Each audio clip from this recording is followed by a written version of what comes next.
What's up, dudes? I want to give y'all a little rundown of the Lexus LS430 I got for $2,800. I was looking for one of these for a pretty long time, a couple months, like 3 months. And as soon as you see one's a good price, they get snatched up pretty fast. But when I got this thing, this front bumper right here was dented in pretty damn bad. Right now the hood's dented in. Probably gonna replace the hood eventually. When I first got it, it was shaking like crazy just because the rotors were warped. So I went ahead and put new rotors and brake pads on. I can't remember how many owners this thing's had. Maybe like 5.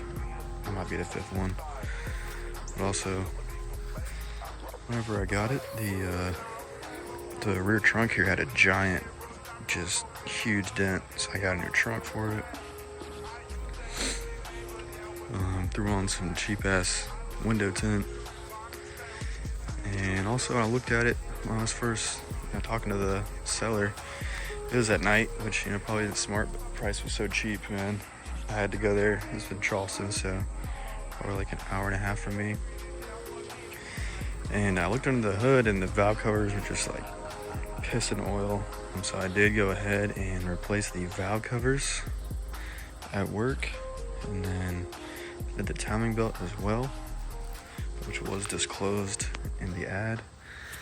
But for the wheels, he actually had the wheels redone in like a darker silver, which is, I kind of fuck with that, because apparently the edges were corroding and it wasn't able to fully seat the bead.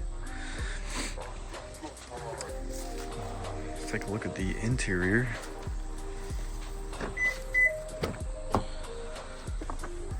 The interior isn't terrible.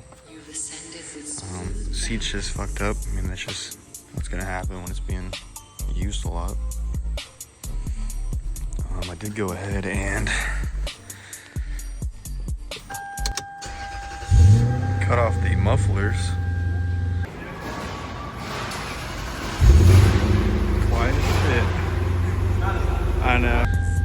Cause you just gotta hear that sound, bro. You can't fucking have a V8 not hear something when you're driving. I know everyone wants to keep these cars pure, quiet luxury.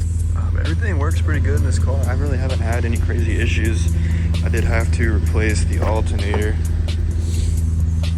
The interior is pretty good for $2,800, man. These cars in mint condition go like 6 to 15 if they're low miles, but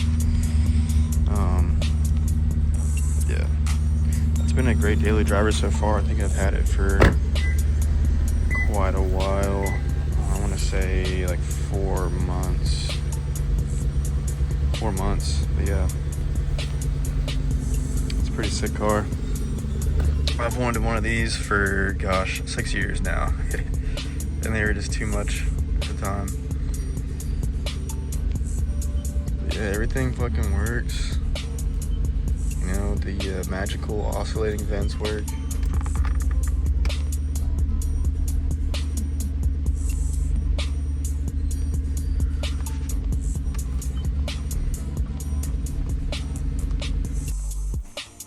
The only problems that it really has left is the wheel bearing on the driver's side here. It's going out. You get that little helicopter sound on the highway, the digga digga digga digga. So I'll probably replace that. Probably need a new steering rack. I noticed it was leaking whenever I was giving the rundown on the lift. And on the highway it does have some bump steer when I hit like the reflectors on the highway and stuff. Another thing too is probably gonna have to refoam the speakers. The subwoofer back here is completely blown, so I switched all the speakers just to have sound coming out of the front only. It sounded like a box of Legos when the bass would hit. And then one day it started smoking when I was driving, so that was dope. Some plans in the future for it. I do want to lower it, so I'm not sure if I want to go coilovers or lowering springs. Just been going through it, making sure the leaks are all gone, giving it the love that it deserves. Probably going to get it fully detailed eventually when I replace the hood. small dents and dings. And this little, you know, the trim here is peeling. Not big on the chrome pillar look. That's it. I gotta finish tinting the back window. Maybe, you know, get the seats reupholstered. Yeah, man. The dope cars, if you find one for cheap, you shouldn't hesitate to pick it up because it's a fun project car. You learn a lot. I learned so much working on this thing. Thanks for checking out the video, and I hope you all have a great day. Blinked out mafia.